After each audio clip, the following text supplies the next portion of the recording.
আজকের যেটা বিপদ, আজকের যেটা সমস্যা, সেটি হচ্ছে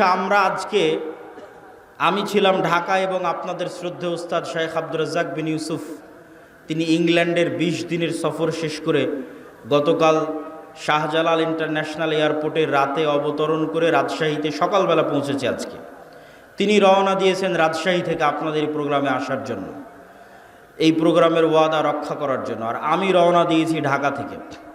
আমাদের দুই গাড়ির মধ্যেই যোগাযোগ চলমান ছিল, আছে। ইতিমধ্যেই আমরা যখন হাটিকুমরুল অতিক্রম করে আপনার এই সিরাজগঞ্জ মোড় অতিক্রম করে যখন বগুড়া শেরপুর রোডে উঠেছি, তখন আমি ঘুম গেছি গাড়িতে। তখন আমার ড্রাইভার ডাক দিয়ে বলতেছে, আব্দুল্লাহ ভাই, তো বলে কি? তো বলে উস্তাজিদের গাড়ি অ্যাক্সিডেন্ট করেছে। ইন্না লিল্লাহি ওয়া ইন্না ইলাইহি রাজিউন। তাই বললাম কি ঘটনা, কোথায়? তো মোকামতলা। তো আমরা খুব দ্রুত, তখন 16 কিলোমিটার দূর ছিলাম মোকামতলা থেকে।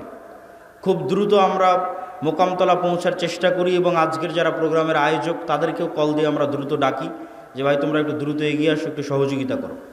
তো ঘটনা হচ্ছে গাড়ি ঠিকঠাকই চলতেছিল, কিন্তু একটা সিএনজি রাস্তা থেকে উঠে দ্রুত, সিএনজি চালকেরই দোষ, দ্রুত রাস্তা থেকে উঠতে গেছে এবং আমাদের গাড়ি 60, 70, 80 যে কিলোমিটার গতিতেই থাক ওই সিএনজির সাথে ধাক্কা খেয়ে সিএনজির দু একজন ব্যক্তি, হয়তো আল্লাহ সুবহানাহু ওয়া তাআলা ভালো জানে এখন কি অবস্থা তারা বগুড়া জিয়া মেডিকেলে অসুস্থ অবস্থায়, আহত অবস্থায় ভর্তি হয়েছে। আর আমাদের শেখ আব্দুর রাজ্জাক বিন ইউসুফ তিনিও হালকা আহত হয়েছেন, তবে সেরকম গুরুতর নয়। আল্লাহ সুবহানাহু ওয়া তাআলা তাকে হেফাজত করেছে, আলহামদুলিল্লাহ। তবে আমরা তাকে সাথে সাথেই আমার যে গাড়ি ছিল সেই গাড়িতে করে আমরা তাকে ব্যাক পাঠিয়ে দিই এবং আমি সিএনজিতে করে, আমাদের একটা গাড়ি এখন যেটা অ্যাক্সিডেন্ট অবস্থায় আছে সেটা ট্রাকে করে রাজশাহী নিয়ে যাওয়ার চেষ্টা হচ্ছে। আর আমি মোকামতলা থেকে সিএনজিতে করে আপনাদের এই প্রোগ্রামে অংশগ্রহণ করার জন্য এসেছি। আল্লাহ সুবহানাহু ওয়া তাআলা তৌফিক দিয়েছে। কিন্তু বিপদ কেন আসে, আল্লাহ সুবহানাহু ওয়া তাআলার পক্ষ থেকে কী জন্য আসে, আল্লাহ সুবহানাহু ওয়া তাআলা ভালো জানে। কিন্তু বিপদ দিয়ে আলোচনা শুরু করার পিছনের কারণ হচ্ছে আজকের একটা কারণ, এবং আজকের প্রোগ্রামের যে আয়োজক তার জন্য আল্লাহ সুবহানাহু ওয়া তাআলার কাছে দোয়া করি যে আজকের প্রোগ্রামের যে আয়োজক, এই ছেলেটা অসুস্থ থাকে সবসময়, ঢাকা মেডিকেলে গিয়ে ভর্তি হয়, তার টাকা পয়সারও সমস্যা থাকে। আল্লাহ সুবহানাহু ওয়া তাআলা তাকেও সুস্থতা দান করুক। আমাদের উস্তাদ শেখ আব্দুর রাজ্জাক বিন ইউসুফ তাকেও সুস্থতা দান করুক, আল্লাহুম্মা আমিন। জিয়াউর রহমানের সাথে দেখা হতে আমি বললাম যে তোমার প্রোগ্রামের ভাগ্য, তাকদীরে আল্লাহ সুবহানাহু ওয়া তাআলা কী লিখে রেখেছে যে এবারও এত চেষ্টা করার পরও তোমার প্রোগ্রামের সেই ভাগ্যের উন্নয়ন লক্ষ্য করা গেল না। আল্লাহ সুবহানাহু ওয়া তাআলা হয়তো চাইনি, এর মধ্যেই হয়তো আল্লাহ সুবহানাহু ওয়া তাআলা কোনো কল্যাণ লিখে রেখেছেন, আল্লাহ সুবহানাহু ওয়া তাআলা ভালো জানে। আজকে আমার বক্তব্যের বিষয়বস্তু অধপতন অবস্থা থেকে মুসলিম উম্মার মুক্তি কিভাবে সম্ভব, তার একটা পয়েন্ট ইতিমধ্যে আমরা আলোচনা করে ফেলেছি, অর্থনৈতিক মুক্তি। অতএব কোনো যুবক বলতে পারবে না যে আমি ঘরে বসে থাকব। মুসলমানদের ব্যবসায়ী হচ্ছে, মুসলমানদের রক্ত মাংসে তাদের বৈশিষ্ট্য হচ্ছে ব্যবসায়ী হওয়া। চাকরি করা মুসলমানদেরকে শিখিয়েছে ইউরোপিয়ানরা। মুসলমানদের বৈশিষ্ট্য ব্যবসায়ী করা, তার দলিল কোথায় থেকে নেবেন? যত সাহাবীর জীবনী আছে সব সাহাবীর জীবনী খুলে দেখেন, কোনো সাহাবী, অধিকাংশ সাহাবী নিজ বাড়িতে, নিজ এলাকায়, নিজ গ্রামে, নিজ শহরে মারা যায়নি। কেননা সবাই ব্যবসা আর দিনের দাওয়াত, এই দুটাকে নিয়ে রওনা দিয়েছে। যতদূর পর্যন্ত ইসলামের খেলাফত গেছে ততদূর পর্যন্ত তাদের ব্যবসার দিনের দাওয়াত চলতে থেকেছে। যেখানে ইসলামিক খেলাফত যায়নি, মালয়েশিয়া, ইন্দোনেশিয়া, ব্রুনাই পর্যন্ত সাহাবীদের দাওয়াত গেছে ব্যবসা আর দিনের দাওয়াত। ভারতের কেরালা, বাংলাদেশের চিটাগাং, এগুলোতে পর্যন্ত দাওয়াত এসেছে ব্যবসা এবং দিনের দাওয়াতের মাধ্যমে। কিন্তু ইউরোপীয় উপনিবেশ মুসলমানদের শিখিয়েছে তোমাদের চাকরি করতে হবে। চাকরি শব্দের অর্থ হচ্ছে চাকর থেকে চাকুরি, গোলাম থেকে গোলামি, নৌকার থেকে নৌকরি, চাকর থেকে চাকুরি।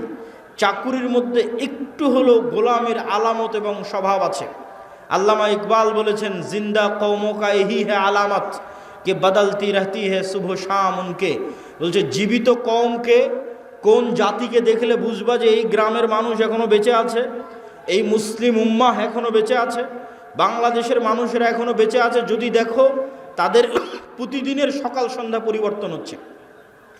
তাদের প্রতিদিনের সকাল সন্ধ্যা যদি পরিবর্তন হচ্ছে দেখো, তাহলে বুঝবা বেঁচে আছে।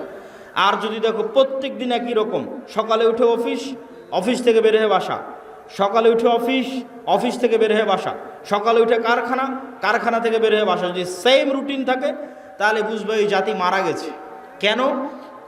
মরু যাযাবর বিদয়ীন যারা মুসলমান হয়েছিল তাদের কোনো দিন সকাল সন্ধ্যা একরকম থাকতো না। ওরা আজকে এখানে 5 দিন, এখান থেকে উঠে পরের দিন রংপুর, রংপুর থেকে উঠে পরের দিন রাজশাহী, রাজশাহী থেকে উঠে পরের দিন ঢাকা। প্রতিদিন এদের সকাল সন্ধ্যা পরিবর্তন হয়। আর যারা ব্যবসায়ী এদের কোনো দিন সকাল সন্ধ্যা এক থাকে না। আজ এই উদ্যোগ, কাল এই সমস্যা, কাল এই প্রবলেম, আজকে এই সমস্যা, আজকে এই উদ্যোগ। প্রতিদিন তাদেরকে নতুন নতুন চ্যালেঞ্জ, নতুন নতুন প্রবলেম মোকাবেলা করে ব্যবসা করতে হয়। তাহলে বুঝতে হবে এরা জীবিত আছে। ব্যবসায়ী হতেই হবে, ব্যবসায়ী হওয়ার চেষ্টা যুবক সমাজকে করতেই হবে। কেন? তার একটা দলিল দিই। আইয়ুব আলাইহিস সালাতু ওয়াস সালাম একদা গোসল করছিলেন, তখন আসমান থেকে স্বর্ণের বৃষ্টি হচ্ছে। আইয়ুব আলাইহিস সালাতু ওয়াস সালাম গোসল বাদ দিয়ে ওই স্বর্ণের বৃষ্টি স্বর্ণ কুড়াতে গেলেন। যখন স্বর্ণ কুড়াতে গেলেন তখন আল্লাহ সুবহানাহু ওয়া তাআলা আইয়ুব আলাইহিস সালাতু ওয়াস সালামকে বলছে, তোমাকে তো আমি গরিব করে দিইনি, তাহলে তুমি কেন স্বর্ণ কুড়াতে গেলে? এখনও তোমার লোভ গেল না? ধন সম্পদের উপর থেকে এখনও তোমার লোভ যায়নি, থেকে গেছে? তখন আইয়ুব আলাইহিস সালাতু ওয়াস সালাম উত্তরে বলছে, আল্লাহ, ধন সম্পদের উপর লোভ থেকে নয়, স্বর্ণের উপর লোভ থেকে নয়, এই যে স্বর্ণ আকাশ থেকে অবতীর্ণ হচ্ছে এটা আপনার দয়া অবতীর্ণ হচ্ছে, এটা আপনার রহমত অবতীর্ণ হচ্ছে। আর আমি যদি সারা পৃথিবীর সকল ধন সম্পদের মালিক হয়ে যাই, তবু আপনার দয়া থেকে যদি বলি যে না আল্লাহর দয়া আমার দরকার নাই, তাহলে তো আমি অহংকারী। সারা পৃথিবীর সব ধন সম্পদের মালিক হয়ে গেছি, তাও যদি বুঝতে পারি ওখান থেকে 1 টাকা ইনকাম করা যাবে, তাহলে আমি মনে করব ওই 1 টাকা তো আল্লাহর দয়া। তাহলে ওই 1 টাকা ইনকাম বাদ দিয়ে ঘরে বসে থাকলে এটা অহংকার হবে আল্লাহর দয়ার সাথে। অতএব ওখান থেকে 1 টাকা ইনকাম করা যাবে, ওটা আল্লাহর দয়া, তাড়াতাড়ি ওটা নিতে হবে। আল্লাহ সুবহানাহু ওয়া তাআলা বলছেন, ফাইদা কুজিয়াতিস সালাত ফান্তাশিরু ফিল আরজ ওয়াবতাগু মিন ফাজলিল্লাহ। যখনই তোমাদের সালাত শেষ হয়ে যায় তখনই তোমরা বের হয়ে যাও পৃথিবীতে। যেখানে পৃথিবীতে তোমরা আল্লাহর দয়া দেখতে পাবে, সারা পৃথিবীতে আল্লাহর দয়া ছড়িয়ে ছিটিয়ে আছে, ওই দয়াগুলো জমা করো, ওই দয়াগুলো একত্রিত করো, ওই রিজিকগুলো অনুসন্ধান করো। তাহলে কোনো যুবকের পক্ষে সমীচীন হবে না, কোনো মানুষের পক্ষে সমীচীন হবে না যে সে বুঝতে পারবে ওখান থেকে 1 টাকা পাওয়া যাবে আর ওই 1 টাকা ইনকামের চেষ্টা করবে না, এটা অহংকার। বক্তব্যের এই পয়েন্ট আর একটা কথা বলে শেষ করে নতুন পয়েন্টের দিকে এগিয়ে যাই। ধনী কিভাবে হবেন? আমি ইসলামিক ফাইন্যান্সের ছাত্র হিসেবে আজকে আপনাদের গাইবান্ধার মানুষকে একটা পরামর্শ দিয়ে যাই। ধনী হওয়ার উপায় কি? 1 নাম্বার, ধনী হওয়ার পৃথিবীতে কোনো শর্টকাট রাস্তা নাই। প্রত্যেক শর্টকাট রাস্তা হারাম। প্রত্যেক যে এসে আপনাকে বলবে যে এখানে এটা করো, এতদিনের মধ্যে তুমি এত টাকার মালিক হয়ে যাবে, নিশ্চিত জেনে থাকবেন এটা হারাম। পৃথিবীতে ধনী হওয়ার কোনো শর্টকাট রাস্তা নাই, প্রত্যেক শর্টকাট রাস্তা জুয়া। তাহলে ধনী হওয়ার রাস্তা কি? ধনী হওয়ার রাস্তা হচ্ছে কম্পাউন্ড পদ্ধতিতে ধনী হওয়া। সেটা কি? আজকে আপনাদের উপস্থিত জনসমাজকে বললাম আমার এক হাতে আছে 50 লক্ষ টাকা, আর এক হাতে আছে 1 টাকা। আপনারা কে 50 লক্ষ নিতে চান, কে 1 টাকা নিতে চান? তবে শর্ত কি জানেন? এই 50 লক্ষ টাকা থেকে 1 টাকাও বাড়বে না, আর এই 1 টাকা থেকে প্রতিদিন এই 1 টাকাটা দ্বিগুণ হবে। আজ 1 টাকা তো কাল 2 টাকা, 2 টাকা তো পরের দিন 4 টাকা, 4 টাকা তো পরের দিন 8 টাকা, 8 টাকা তো পরের দিন 16 টাকা। কতদিন দ্বিগুণ হবে? 30 দিন। তা আপনারা এখানে বসে থেকেও যদি এখন ক্যালকুলেশন করেন, আপনার মনে হবে আরে বাড়তে তো 8 টাকা, 8 টাকা থেকে 16 টাকার কতই বাড়বে, 16 টাকা থেকে 32 টাকা, তার চেয়ে ভালো এই 50 লক্ষ টাকা এটা নিয়ে নিই। আপনি তাহলে ধনী হতে পারবেন না। আপনি এখনও ব্যবসা বুঝেন না, আপনি এখনও জুয়ার মধ্যে আছেন। মনে করতেছেন ব্যবসা মানে মনে হয় জুয়া, যে একটা গেম খেলে নিলাম একবারে ধনী হয়ে গেলাম। এখান থেকে উঠে গিয়ে হিসাব করবেন যে এই 1 টাকা দ্বিগুণ হতে হতে 30তম দিনে কত হবে? 1 কোটি টাকার বেশি হবে। ক্যালকুলেটরে অথবা মোবাইলে বক্তব্যের শেষে হিসাব করবেন যে 1 টাকা থেকে 2 টাকা, 2 টাকা থেকে 4 টাকা, 4 টাকা 8 টাকা, 8 টাকা থেকে 16 টাকা দ্বিগুণ হতে হতে 30তম দিনে কত হয়? 30তম দিনে 1 কোটি টাকার বেশি হয়ে যাবে। তাহলে ধীর স্থিরভাবে টাকা বাড়তে থাকবে। এটা হলো ধনী হওয়ার রাস্তা। ধনী হওয়ার 2 নম্বর রাস্তা। ধরেন আপনাকে 50 লক্ষ টাকা দিয়ে দিলাম, যে যাও তোমাকে 50 লক্ষ টাকা দিয়ে দিচ্ছি, এখন তুমি ধনী হবা কিনা এটা নির্ভর করছে তোমার মেন্টালিটির উপর, মানসিকতার উপর। কে ধনী হবে 50 লক্ষ টাকা নিয়ে, কে ধনী হবে না বুঝেন। যে 50 লক্ষ টাকা নিয়ে গিয়ে চিন্তা করবে আরে 50 লক্ষ টাকা পেয়েছি, তাহলে 50 লক্ষ টাকা থেকে একটা গাড়ি কিনি, মোটর সাইকেল কিনি, তারপরে একটা গাড়ি কিনি 20 লাখ টাকা দিয়ে, বাড়ি করি 30 লাখ টাকা দিয়ে, আর কি করা যায়, একটা এসি কিনি, একটা ফ্রিজ কিনি, আর কি একটা টিভি কিনি। এই ব্যক্তি এই 50 লক্ষ টাকা প্রত্যেক ওই জায়গাতে খরচ করেছে যেখান থেকে আরও খরচ বাড়বে।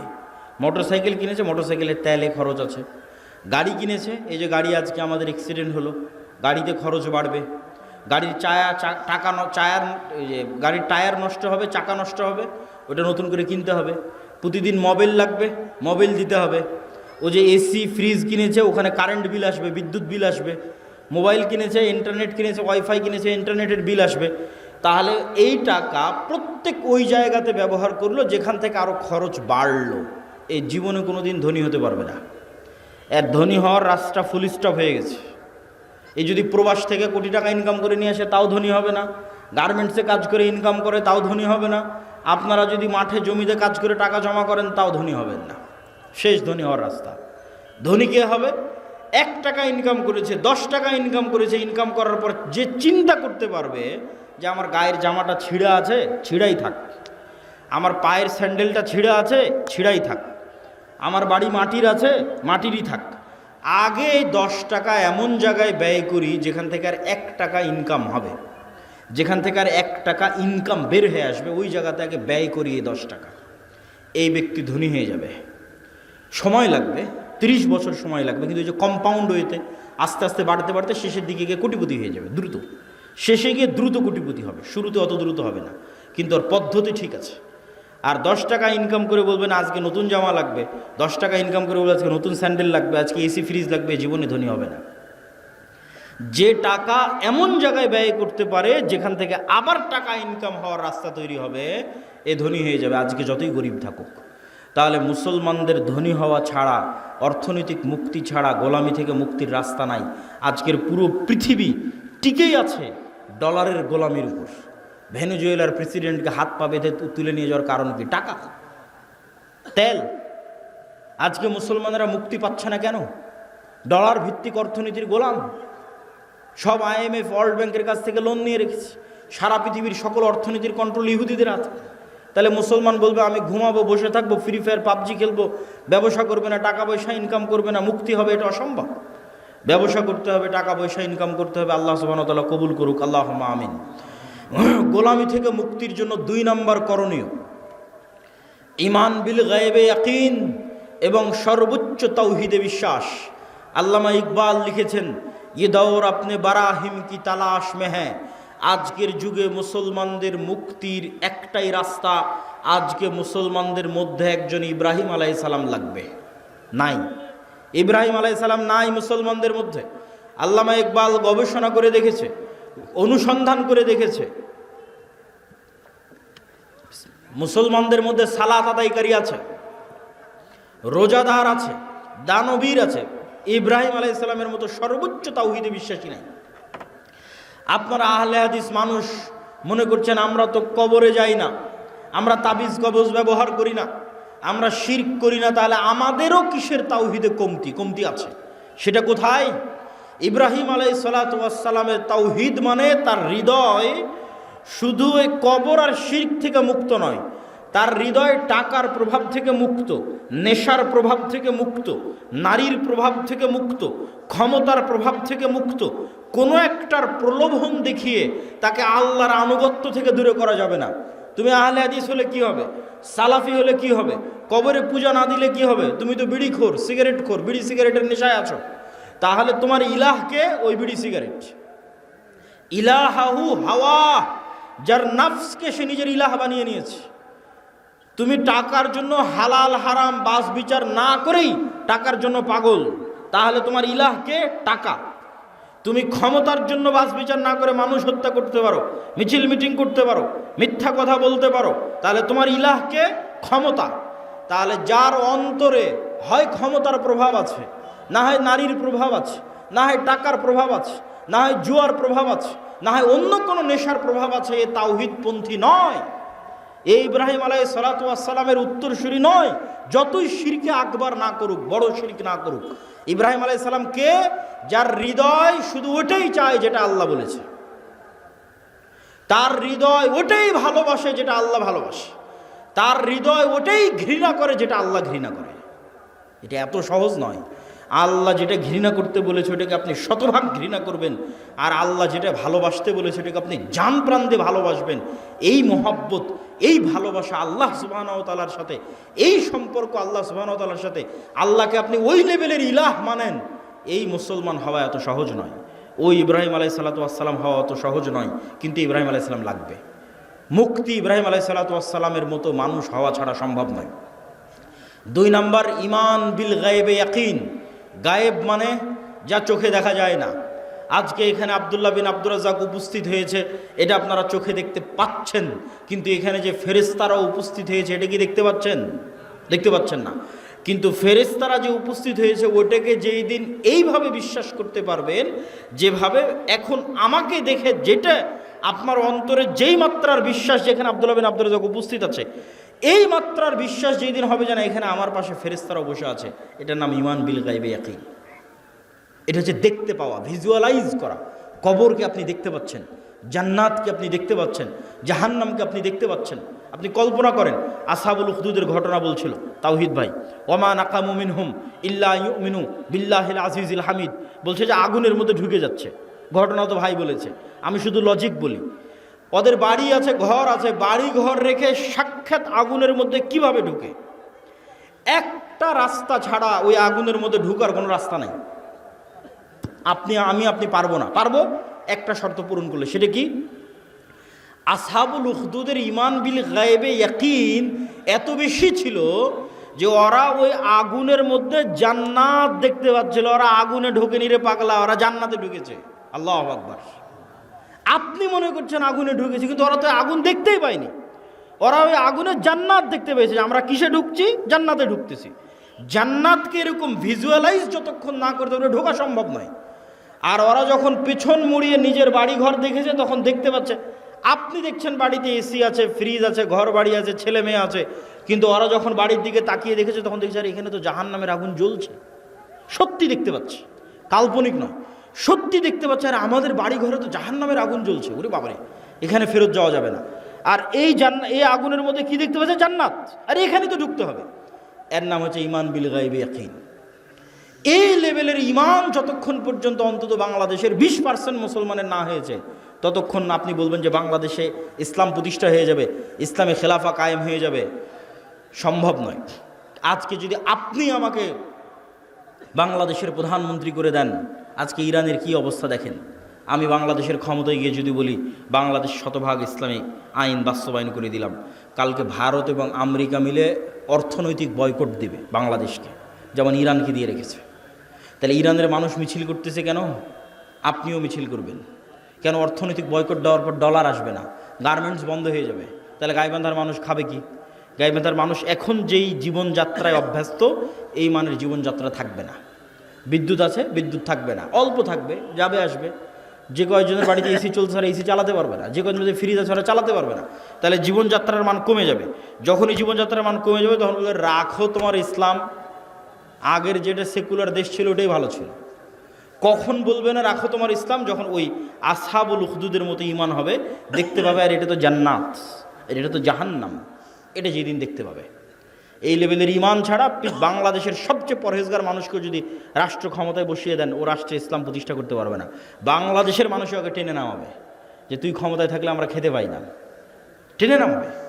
কিন্তু যখন মনে করবে যে আমি খেতে পাচ্ছি না, এটাই কোরআনের ওই আয়াত, আম হাসিবতুম আন তাদখুলুল জান্নাহ ওয়ালাম্মা ইয়াতিকুম মাসালুল লাযীনা খালাউ মিন ক্বাবলিকুম মাসাতহুমুল বাসা ওয়াদ দাররা ওয়া যুলজিলু হাত্তা ইয়াকুলার রাসূলু ওয়াল লাযীনা আমানু মাআহু মাতা নাসরুল্লাহ। দুনিয়ার মানুষ, জান্নাত কি তোমাদের নানির বাড়ি? জান্নাত কি তোমাদের মামার বাড়ি? আল্লাহ বলছেন আম হাসিবতুম আন তাদখুলুল জান্নাহ, মনে করে নিলার জান্নাতে চলে গেলা, অথচ তোমাদের অতীতে যারা চলে গেছে তারা যে পরিমাণ কষ্ট সহ্য করেছে, তারা যে পরিমাণ আল্লাহর পরীক্ষার মুখোমুখি হয়েছে, সেই পরিমাণ পরীক্ষা দুঃখ কষ্ট তোমরা কিছুই ভোগ করনি, আর বলছো জান্নাতে চলে যাব? সম্ভব নয়। সম্মানিত উপস্থিতি, ঈমান বিল গায়বে ইয়াকিন। গায়েব মানে না দেখা জিনিসকে দেখতে পাওয়া। চোখ বন্ধ করলে আপনি দেখতে পাচ্ছেন যে কবরে কি হয়, জান্নাতে কি হয়, এটা দেখাও সহজ। দু একটা সহজ বুদ্ধি বলে দিই, কেমনে দেখতে পাবেন। আল্লাহ প্রত্যেক স্তরে পরের স্তরের আলামত দিয়ে রেখেছে। আমরা এখন দুনিয়ার স্তরে আছি, এর পরের স্তর কবরের স্তর। তো প্রত্যেক দিন দুনিয়াতে আমরা কবর দেখতে পাই, আল্লাহ দেখার ব্যবস্থা করে দিয়েছে। সেটা হচ্ছে ঘুম। আপনি যখন ঘুমাতে যান তখন দোয়া পড়েন, আল্লাহুম্মা বিইসমিকা আমুতু ওয়া আহইয়া। আল্লাহ তোমার নামে ঘুমাতে যাচ্ছি, জি না, যদি হতো আল্লাহ তোমার নামে ঘুমাতে যাচ্ছে তাহলে আরবি হতো আল্লাহুম্মা বিইসমিকা আনামু ওয়া আইকাজ। তাওহীদ ভাই আছে, বুঝতে পারতেছে, আরও যারা আরবি বুঝবে তারা বুঝতে পারবে। তাহলে তখন দোয়ার অর্থ কি হবে, যে আল্লাহ তোমার নামে ঘুমাতে যাচ্ছি, তোমার নামে ঘুম থেকে উঠবো। কিন্তু আল্লাহ দোয়া বানিয়েছে আল্লাহুম্মা বিইসমিকা আমুতু, আল্লাহ তোমার নামে মরতে যাচ্ছি, ওয়া আহইয়া, তোমার নামে মরা থেকে জীবিত হব। এবার সকালবেলা কি দোয়া শিখিয়েছে, আলহামদুলিল্লাহ ইল্লাযী আহইয়ানা বা'দামা আমাতানা। কি আশ্চর্য, বলে আল্লাহ মরে গেছিলাম রাতের বেলা, মরা থেকে এখন জীবিত হলাম। বা'দামা আমাতানা, মৃত্যুর পর। আল্লাহ রাতে মৃত্যু সংগঠিত হয়ে গেছিল, মৃত্যুর পর সকালবেলা তুমি জীবিত করে দিয়েছো। এটা হলো দোয়া। তাহলে প্রত্যেক দিন আমরা কবরে যাচ্ছি, প্রতি রাতে যখনই ঘুমাই তখনই কবরে যাই। ওটাই বারজাখের জীবন। বারজাখী জীবন ওই রকমই, কাছাকাছি। সেটার স্বাদ আল্লাহ সুবহানাহু ওয়া তাআলা দেন। যদিও রুহের পার্থক্য ভেদে বারজাখী জীবনে এক একজনের এক এক রকম হবে। যেমন যারা শহীদের রুহ, এরা পাখি হিসেবে জান্নাতে উড়বে, তাদের খাবারের ব্যবস্থা থাকবে। যারা শহীদের রুহের চাইতে উপরের লেভেলের রুহ, তারা আল্লাহর আরশে ঝুলন্ত থাকবে, বাতির মতো, আলোক বাতির মতো আল্লাহর আরশে ঝুলন্ত থাকবে। যারা তাদের চাইতেও টপ লেভেলের রুহ, নবীদের রুহ, তো নবীরা আরও টপ লেভেলের লাইভ জীবনযাপন করবে বারজাখে। লাইভ মুসা আলাইহিস সালামের সাথে সাক্ষাৎ হচ্ছে, মসজিদে আকসায় নামাজ পড়তেছে মুহাম্মদ সাল্লাল্লাহু আলাইহি ওয়াসাল্লামের পিছনে, ইব্রাহিম আলাইহিস সালামের সাথে সাক্ষাৎ হচ্ছে। সবাই তো মরে গেছে, সবাই তো বারজাখী জীবনে আছে, কিন্তু নবীদের রূহ আরও আপার কোয়ালিটি, ওদের বারজাখী জীবনের ধরন আরও ভিন্ন, আরেকটু লাইভ। আর সাধারণ মুসলমানের রূহ ইল্লিয়িনে থাকবে যদি মুমিন হয়, আর কাফের, মুশরিক, ফাসিক, মুনাফিক হলে সিজ্জিনে থাকবে। এবার যখন চলে গেছে ইল্লিয়িনে, যখন চলে গেছে বারজাখী জীবনে, ওখান থেকে এবার জাহান্নাম দেখা যাবে প্রতিদিন, ওখান থেকে এবার জান্নাত দেখা যাবে প্রতিদিন। যেমন দুনিয়াতে প্রতিদিন কবর দেখা যাচ্ছে, প্রতিদিন ঘুমাচ্ছি, প্রতিদিন কবরে যাচ্ছি। এবার যখন কবরে চলে যাব, মানে চিরন্তন ঘুমে চলে যাব, তখন প্রতিদিন জান্নাত দেখব, জাহান্নাম দেখব। যে জাহান্নামের অধিকারী সে জাহান্নাম দেখবে, যে জান্নাতের অধিকারী ওই জান্নাত দেখবে। এবার কিয়ামত হওয়ার পর তখন সেখানে বাস্তবে প্রবেশ করবে। সম্মানিত উপস্থিতি, হলো বারজাখী জীবন। ঠিক কিয়ামতকে ভিজুয়ালাইজ করতে পারতে হবে, জান্নাতকে ভিজুয়ালাইজ দেখতে চোখ বন্ধ করলে যেন জান্নাত দেখা যায়। আপনার কাছে চিরন্তন চিরস্থায়ী আনন্দ কোনটা? আজকে আপনার বাপ মা ভাই বোন সবার সাথে বিচ্ছেদ হয়ে গেল, আপনার বাবা মারা গেছে, দাদা মারা গেছে, তাদের সাথে আর জীবনে কোনো দিন দেখা হবে না, এটা অনেক কষ্টের। আর যদি মনে করেন না, আবারও এই গাইবান্ধা, এই শাখাহাতি, এই বালুয়ার গ্রামে যদি আমার বাবা মা ভাই বোন সবাইকে নিয়ে একসাথে থাকতে পারতাম, বিশাল বাড়ি হতো, আর যদি কোনো দিন মৃত্যু না হতো, সবাই যদি একসাথে মিলেমিশে আনন্দে কাটাতে পারতাম, তাহলে এই স্বপ্ন জান্নাতে পূরণ হবে। তাহলে জান্নাতে আসল জীবন, দুনিয়ার জীবন জীবন নয়। আমরা এই যে ঢাকা থেকে রওনা দিয়ে আপনার এই শাখাহাতিতে যতক্ষণ অপেক্ষা করতেছি, রুহের জগৎ থেকে সফর শুরু হয়ে জান্নাতে যাওয়া পর্যন্ত দুনিয়ার সময় অতটুকু। আমি এই যে আধা ঘন্টা আগে এসেছি, আর আধা ঘন্টা পর এখান থেকে বের হয়ে যাবো, 1 ঘন্টা সময় যতটুকু, রুহের জগৎ থেকে সফর শুরু হয়ে জান্নাতে যাওয়ার পর্যন্ত এই দুনিয়ার 60 বছরের জীবন ততটুকু, বাস্তবেও ততটুকু। কিয়ামতের মাঠে মানুষ উঠে বলবে, আরে দুনিয়াতে তো আমরা একদিন ছিলাম। বাস্তবেও আপনি এখন কল্পনা করে দেখেন যে আপনার গত 30 বছর চোখের পলকে পার হয়ে গেছে। মনে হবে, আরে কয়দিন ছিলাম আমি দুনিয়াতে। ঠিক যখন মরার সময় কাছে চলে আসবে 60 বছর, তখনও মনে হবে, আরে 2-1 দিনের মধ্যে সময় তো পার হয়ে গেল। এই একই অনুভূতি কিয়ামতের মাঠে যখন উঠবে, ধরো দুনিয়াতে তো ছিলামই না, 1 দিন কি 2 দিন ছিলাম দুনিয়াতে। এটাই আল্লাহ বলে যে দুনিয়ার জীবন 1 ঘন্টার সমান, আধা ঘন্টার সমান। শুধু ধৈর্য ধরলেই হয়, একটু ধৈর্য ধারণ করলেই হয়। আল্লাহ সুবহানাহু ওয়া তাআলার কাছে পৌঁছার জন্য প্রস্তুত থাকার চেষ্টা করতে হবে। এটা ঈমান বিল গায়বে ইয়াকিন। এটা ছাড়া মুসলমানদের মুক্তি হবে না। আর 2টা কাজ করতে হবে মুসলমানদেরকে। টাকা ইনকাম করার কথা বলেছি, আরও 2টা কাজ আছে। 1, নেতা হওয়ার জন্য 2টা শর্ত পূরণ করতে হবে। সত্যবাদিতা, ন্যায়পরায়ণতার শর্ত, শিক্ষা এবং জ্ঞানের শর্ত। বুঝেন, আল্লাহ সুবহানাহু ওয়া তাআলা এই পৃথিবীকে যেই ফাংশনের উপর ডেভেলপ করেছে, এই ফাংশন সবার জন্য সমান। এই যে মোবাইল, এই মোবাইলের যেখানে চাপ দিলে লাইট জ্বলবে, এখানে যদি আমি চাপ দিই তাও লাইট জ্বলবে, এখানে ডোম চামার ম্যাথর মুচি হিন্দু বৌদ্ধ খ্রিস্টান সে চাপ দেয় তাও লাইট জ্বলবে, কেননা ওটা ওইভাবেই ফাংশন করা আছে। তো আল্লাহ এই পৃথিবীকে কিছু সিস্টেমের উপর ডেভেলপ করেছে। এখানে কিছু বাটন আছে, যেই সমস্ত বাটনে চাপ দিলে পরের রেজাল্ট বের হয়ে আসে। তো আল্লাহ তার নিজের তৈরি করা নিয়ম ভাঙ্গে না, খুব কম ভাঙ্গে। আল্লাহ আগুনকে তৈরি করেছে পোড়ানোর জন্য। ওই যে আসহাবুল উখদুদ ওরা কত তাকওয়াবান পরহেজগার, ওরা আগুনের মধ্যে ঢুকে গেছে, আগুন পুড়িয়ে দিয়েছে। আগুন বলেনি যে এরা আল্লাহওয়ালা মানুষ, এদের পুড়াবো না। আল্লাহ তরবারিকে তৈরি করেছে কাটার জন্য। আল্লাহর নবী চাচা হামজা পর্যন্ত কেটে গেছে তরবারিতে। তরবারি বলেনি আরে এটা তো হামজার শরীর কাটবো না, না, নিয়ম নিয়ম। আল্লাহ খুব কম সময় নিয়ম ভাঙে। শুধুমাত্র ইব্রাহিম আলাইহিস সালামের সময় নিয়ম ভেঙেছে। আগুনকে বলছে আগুন, কুলনা ইয়া নারু কুনি বারদাম ওয়া সালামান আলা ইব্রাহিম, তোমার কাজ পোড়ানো, তবে আজকে নয়। কিন্তু সাধারণত আল্লাহ নিয়ম ভাঙে না। তাহলে আল্লাহ পৃথিবীকে তৈরি করেছে একটা নিয়মের উপর। সেই নিয়মটা হচ্ছে যে জ্ঞান এবং শিক্ষার বাটনে চাপ দিবে ও অটোমেটিক শক্তিশালী এবং নেতা হয়ে যাবে। এটার উপর পৃথিবী দাঁড়িয়ে আছে। পৃথিবীর ফাংশনের মধ্যে একটা ফাংশন যে জ্ঞান এবং শিক্ষা অর্জন করবে ও অটোমেটিক শক্তিশালী হবে, নেতা হবে। এখন ইহুদি খ্রিস্টান, ইউরোপ, আমেরিকা, ইসরায়েল, তাদের ছেলেমেয়েরা জ্ঞান এবং শিক্ষা অর্জন করবে, আর গাইবান্ধা, মহিমাগঞ্জ, গোবিন্দগঞ্জের যুবকেরা যদি free fire, PUBG, Facebook, IPL, BPL, জুয়া, অনলাইন বেটিং, নেশা, বিড়ি, সিগারেট, গাঁজা এগুলো নিয়ে ব্যস্ত থাকে, তাহলে আল্লাহ বলবেন না যে এই ইহুদি খ্রিস্টানেরা তোরা যতই জ্ঞান অর্জন কর, তোদেরকে নেতা বানাবো না। আমার গাইবান্ধা গোবিন্দগঞ্জে একটা মদখোর জুয়াখোর বান্দা আছে, ওকে নেতা বানাবো। কথা কি আমার বোঝা যায়? আল্লাহ সুবহানাহু ওয়া তাআলা তার নিয়ম ভাঙবেন না।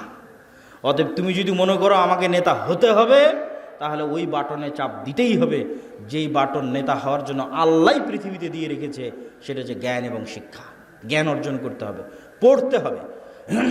আদম আলাইহিস সালাম সবচেয়ে জ্ঞানী, আল্লাহ সুবহানাহু ওয়া তাআলা সবচেয়ে জ্ঞানী। জ্ঞান আল্লাহর বৈশিষ্ট্য, জ্ঞান আদম আলাইহিস সালামের বৈশিষ্ট্য। তলুতকে নেতা বানানো হয়েছে জ্ঞানের কারণে। অতএব যুবক সমাজ তোমাদের জ্ঞান অর্জন করতে হবে। তারপরের পয়েন্ট কি? ন্যায়পরায়ণতা, সত্যবাদিতা। বানু ইসরায়েলের ইতিহাস বহু বক্তব্যে আমি আলোচনা করেছি। বানু ইসরায়েলের ইতিহাসের সামারি কি? নবীর সন্তানেরা কিভাবে গোলাম হয়ে গেল, গোলাম হওয়ার কারণে কি কি বিকৃতি আসলো। এই যে এক্ষুনি ইউসুফ আলাইহিস সালামের গল্প বললাম, ইব্রাহিম, ইসহাক, ইয়াকুব, ইউসুফ, তাদের ছেলেরাই বানু ইসরায়েল। এরা ফেরাউনের গোলাম হয়ে গেল, 300 বছর গোলাম থাকলো। গোলাম হওয়ার পর মুসা আলাইহিস সালাম এসে এদের বাঁচালো। বাঁচানোর পর গোলামির কারণে কি কি পরিবর্তন হলো নবীর ছেলেদের। ইব্রাহিমের ছেলেদের কি কি পরিবর্তন আসলো গোলামির কারণে। আল্লাহ বলছেন যাও যুদ্ধ করতে হবে জেরুজালেমে। নবীর ছেলেরা কি বলে? ইযহাব আনতা ওয়া রাব্বুকা ফাকাতিলা, তুমি আর তোমার আল্লাহ গিয়ে যুদ্ধ করো। তারা ইব্রাহিম আলাইহিস সালামের ছেলে। আল্লাহ বলছেন এটা তাওরাত, ঈমান আনো। নবীর ছেলেরা কি বলছে? লান নুমিনা লাকা হাত্তা নারাল্লাহ জাহরাতান, যতক্ষণ তোমার আল্লাহকে স্বচক্ষে না দেখছো ততক্ষণ ঈমান আনবো না। আরে তুই তো এখনই দেখলি যে ফেরাউন ডুবে মরল, আর কি দেখা লাগবে? এখনই ওর চোখের সামনে ফেরাউন ডুবে মরেছে। ফেরাউন ওদের উপর জুলুম করতো, সমুদ্রে ফেড়ে রাস্তা তৈরি হয়ে গেছে। এরা এখন এসে বলে যে আল্লাহকে না দেখলেই ঈমান আনবো না। তাহলে কেমনে নবীর ছেলেদের স্বভাব এরকম হয়ে গেল? আল্লাহ বললেন আসমান থেকে খাবার আসবে, মান্না এবং সালোয়া। মান্না সালোয়া কি? মাশরুম। যেই মাশরুমের 1 কেজির দাম 4 থেকে 5 লক্ষ টাকা আজকের বাজারে। আর বিশেষ এক প্রকার কোয়েল পাখির মতো ছোট সুস্বাদু পাখির গোস্ত জান্নাত থেকে আসতো। তারা বলল লান নাসবিরা আলা তুআমিন ওয়াহিদ, এই এক খাবার প্রত্যেক দিন ভালো লাগে না মুসা, তোমার আল্লাহকে বলো এই মরুভূমির বালুর মধ্যে পেঁয়াজ রসুন বের করে দিতে, ডাল চাউল বের করে দিতে মরুভূমির বালুর মধ্যে। আল্লাহ বললেন মরুভূমির বালুতে হবে না, জেরুজালেম ফিলিস্তিন আছে, যুদ্ধ করে বিজয় করো। এদের যখন যুদ্ধ করে বিজয় করলো না, এদের উপর গজব আসলো 40 বছর। শুধু নবীর ছেলেদের অবস্থা দেখেন, গোলামির কারণে কীরকম হয়ে গেছে তাদের অবস্থা। 40 বছর পাগলের মতো ঘোরার পর ইউশা বিন নুনের হাতে তওবা ইস্তেগফার করে এরা যুদ্ধ করেছে। লম্বা ঘটনা। আল্লাহ সূর্য থামিয়ে দিয়ে বিজয় দিয়েছে। এবার আল্লাহ বলছে শোনো, তোমাদের বিজয় দিলাম, তোমরা জেরুজালেমে প্রবেশ করার সময় মুখে বলবা হিত্তাতুন নাগফির লাকুম, আর মাথা দিবা সামনে, নিচু করবা, সিজদা অবস্থায় যাবা। হিত্ততুন হিব্রু ভাষা, মানে আল্লাহ মাফ করে দাও, আস্তাগফিরুল্লাহ। এরা কি করলো, ঢোকার সময় পিছন আগে দিল, মুখে বলল হিনততুন, গমের দানা। কোরআনে এগুলো বর্ণনা করা আছে, কোরআন থেকে বলতেছে। কি অবস্থা দেখেন নবীর ছেলেদের। এই ধোকাবাজি, এই 2 নম্বরই কোথায় শিখলো? ফেরাউনের গোলামি করতে গিয়ে ধোকাবাজি 2 নম্বরই শিখেছে। তাহলে ধোকাবাজি 2 নম্বরই, ছল চাতুরি, গোলামির স্বভাব। স্বাধীন আত্মমর্যাদা সম্পন্ন মানুষ 2 নম্বরই রাস্তা জানে না। স্বাধীন আত্মমর্যাদা সম্পন্ন মানুষ মিথ্যা জানে না। স্বাধীন আত্মমর্যাদা সম্পন্ন মানুষ দুর্নীতি জানে না। আব্দুল মুত্তালেব কাফের মুশরিক, আবু তালেব কাফের মুশরিক। ইতিহাস খুঁজে দেন যে আব্দুল মুত্তালেব দুর্নীতিগ্রস্ত। ইতিহাস খুঁজে নিয়ে আসেন, ইতিহাস খুঁজে নিয়ে আসেন। মুহাম্মদ সাল্লাল্লাহু আলাইহি ওয়াসাল্লামের চাচা আবু তালেব 2 নম্বর মিথ্যুক। কঠিন আছে, খুঁজে নিয়ে আসা কঠিন আছে। কেন আব্দুল মুত্তালেব, আবু তালেব এরা কাফের মুশরিক হলো ইসমাইলের সন্তান। বানু ইসরাইল ইসহাকের সন্তান, ইব্রাহিমের এক ছেলে ইসহাকের সন্তান, আর এরা ইব্রাহিমের আরেক ছেলে ইসমাইলের সন্তান। আল্লাহর দয়ায় ইসমাইলের ছেলেরা কোনোদিন কারো গোলাম ছিল না। কেন গোলাম ছিল না? আরে মক্কাতে না আছে পানি, না আছে নদী, না আছে সমুদ্র, না আছে ফল ফসল, কি আছে মক্কায় যে কে এসে মক্কা দখল করবে? কেউ মক্কা দখল করেনি। আব্রাহা একবার চেয়েছিল যে এখানে কেন মানুষ ইবাদত করতে যায়, আমি ইয়েমেনে ইবাদতের ঘর তৈরি করব, আমার এখানে ইবাদত করতে আসবে। তো ওখানে মানুষ ইবাদত করতে যায়নি, তো কাবা ঘর ভাঙতে গেছিল আব্রাহা, একবারই। তা বাদে কেউ ইসমাইলের সন্তানদেরকে কেউ গোলাম বানায়নি। এই জন্য ইসমাইলের সন্তানেরা অধিকাংশই, 2-1 জনের কথা বলা যাবে না, অধিকাংশই জন্মগত মিথ্যা ধোঁকা জানতো না। তাহলে কি দাঁড়ালো বানু ইসরাইলের সামারি আর মুহাম্মদ সাল্লাল্লাহু আলাইহি ওয়াসাল্লামের বাপ দাদা আর বানু ইসমাইল, ইসমাইলের সন্তানের সামারি? যে গোলামি করে, গোলামি থেকে কি স্বভাব আসে? দুর্নীতি, 2 নম্বরই, ধোঁকাবাজি, মিথ্যা। আর যে নেতা, যে নেতৃত্ব দিবে, সে মিথ্যা জানে না, সে দুর্নীতি জানে না, সে 2 নম্বরই জানে না, সে ধোঁকাবাজি জানে না। এবার চলে আসেন আমাদের কাছে। ব্রিটিশেরা দেখলো, আমেরিকা দেখলো যে মুসলমানেরা যদি একবার সত্য বলা শিখে যায়, মুসলমানেরা যদি একবার ন্যায় প্রতিষ্ঠা করা শিখে যায়, তাহলে তো পৃথিবীতে আমাদের থাকার জায়গা হবে না। তাহলে মুসলমানদের এমন সিস্টেমের মধ্যে ফেলে দাও যেন ওরা কোনো দিন সত্য বলা শিখতেই না পারে। মুসলমানদের একটা নেতাও যেন সত্যবাদী, ন্যায়পরায়ণ না হয়। তাহলে কি দিতে হবে? গণতন্ত্র।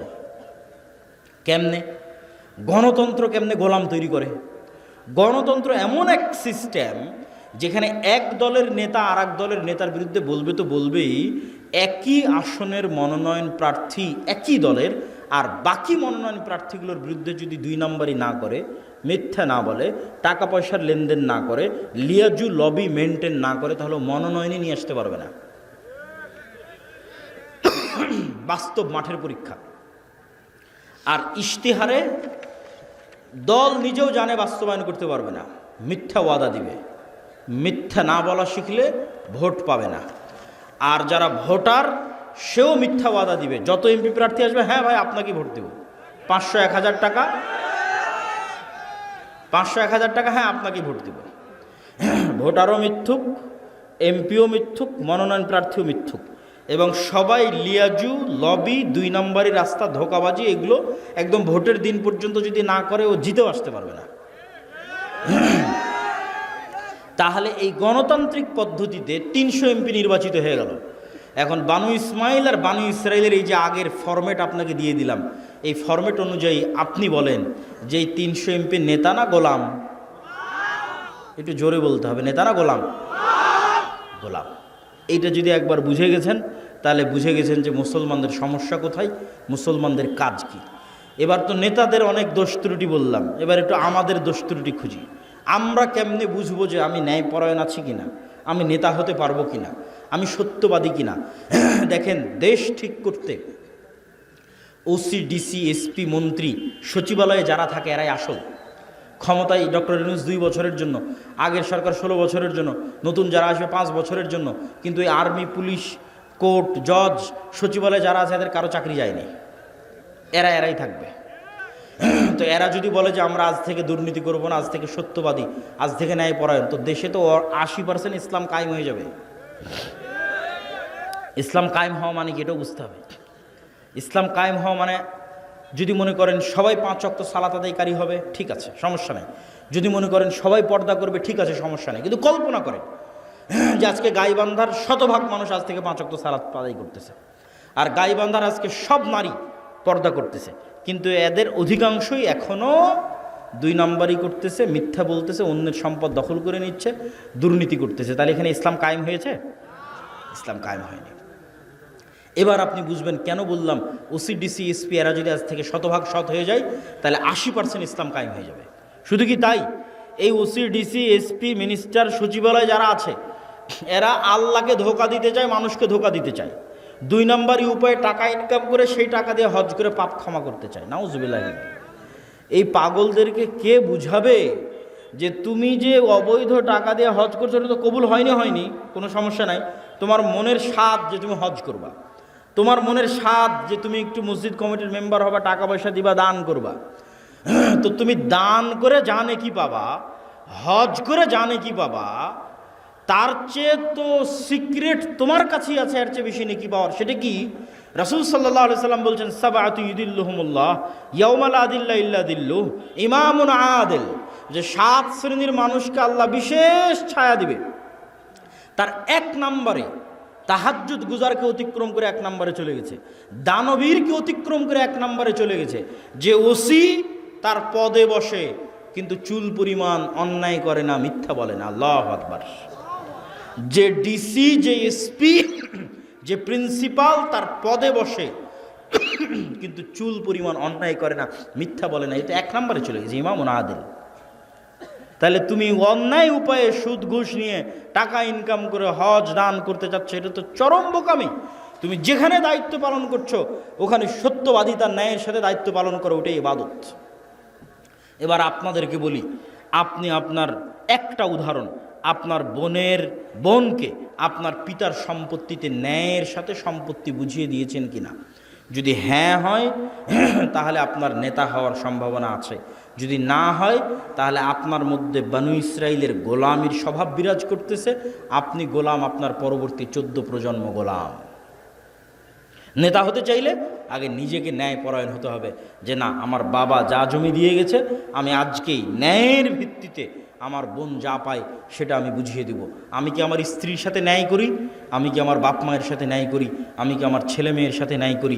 এইভাবে যখন ন্যায় প্রতিষ্ঠার চ্যালেঞ্জে আন্দোলন তৈরি হবে যে আমরা ন্যায় প্রতিষ্ঠা করব সমাজের রুট লেভেল থেকে টপ লেভেল পর্যন্ত, এমনি রাষ্ট্রে ইসলাম কায়েম হয়ে যাবে, 80% ইসলাম কায়েম হয়ে যাবে, এবং এরাই নেতা হবে।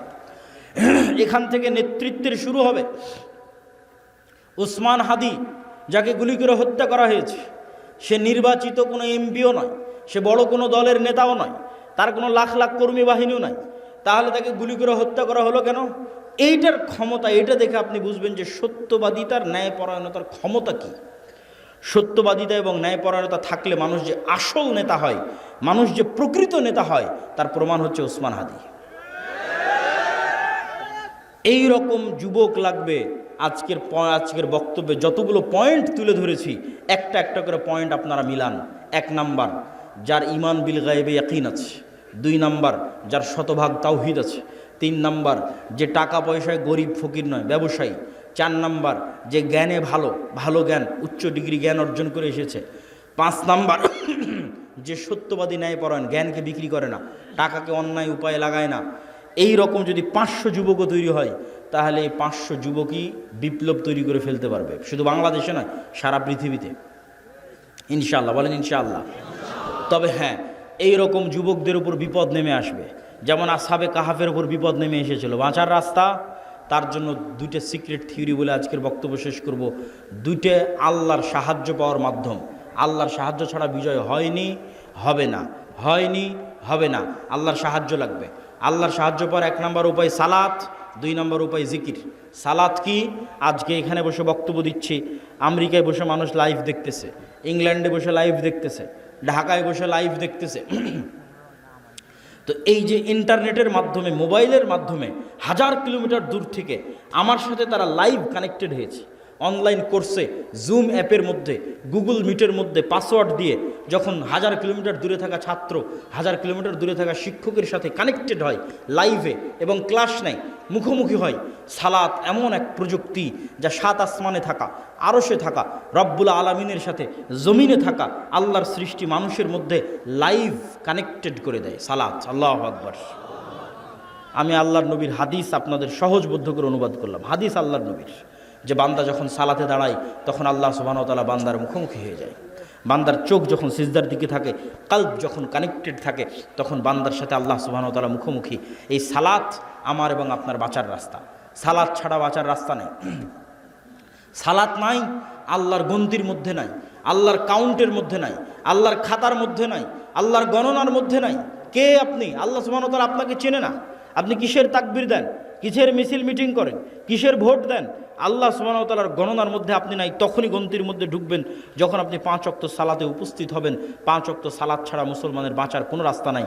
সকল বিপদে আপদে মুসলমানের আসমানি মদদের দরকার, আসমানি সহযোগিতার দরকার। এই জন্য সূর্যগ্রহণে সালাত, চন্দ্রগ্রহণে সালাত, বৃষ্টি নাই সালাত, যে কোনো বিপদ আপদে সালাত। কেন? এটা একটা টেকনোলজি, এটা একটা প্রযুক্তি যা দিয়ে জমিনে থেকে 7 আসমানে থাকা রব্বুল আলামিনের সাথে লাইভ কানেক্টেড হওয়া যায়।